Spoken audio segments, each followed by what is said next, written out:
एक छोटे से गांव में राजू नाम का एक लड़का रहता था। राजू साधारण परिवार से था और उसके माता पिता किसान थे। उसका सपना बड़ा था। वह अपने गांव को गरीबी से बाहर निकालना चाहता था, लेकिन गरीबी और संसाधनों की कमी के कारण उसका सपना अधूरा लगता था।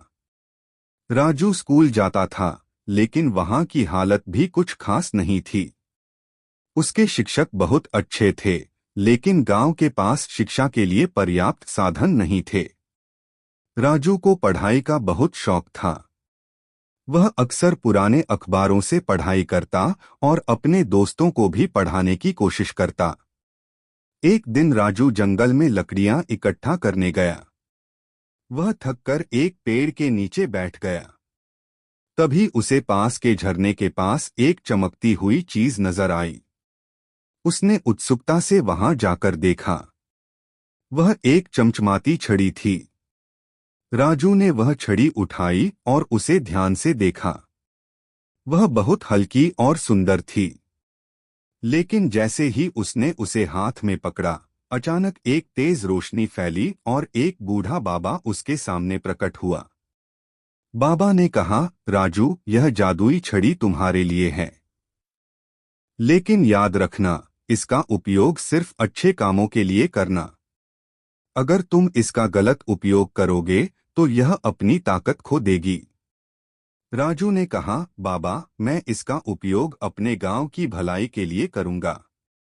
मैं वादा करता हूं कि इसे कभी गलत काम के लिए नहीं इस्तेमाल करूंगा।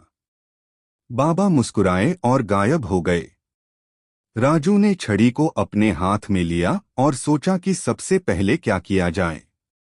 उसे याद आया कि गांव के बच्चे स्कूल नहीं जा पाते क्योंकि उनके पास किताबें नहीं थीं। उसने छड़ी को उठाया और कहा, मुझे गांव के हर बच्चे को किताबें देनी हैं। छड़ी चमकी और गांव के हर बच्चे के पास किताबें पहुंच गईं। बच्चे बहुत खुश हुए और राजू का धन्यवाद करने लगे। धीरे धीरे राजू ने छड़ी की मदद से गांव के कई समस्याओं को हल करना शुरू कर दिया। उसने पानी की समस्या को हल किया, खेतों में सिंचाई की व्यवस्था की और गांव में बिजली पहुंचाई। गांव वाले उसे सम्मान देने लगे।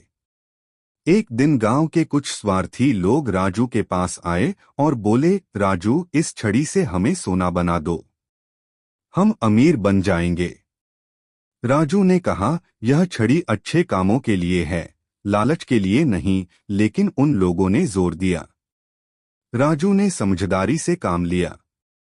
उसने छड़ी को उठाया और कहा, इन लोगों को समझ दो कि लालच बुरी चीज है। छड़ी चमकी और उन लोगों ने महसूस किया कि अमीरी से ज्यादा जरूरी चीज गांव की भलाई है।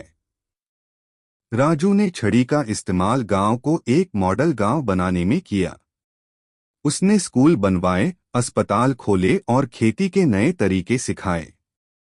अब गांव के बच्चे पढ़ाई करने लगे, किसान नई तकनीकों से खेती करने लगे और गांव समृद्ध हो गया। कुछ साल बाद बाबा फिर से प्रकट हुए।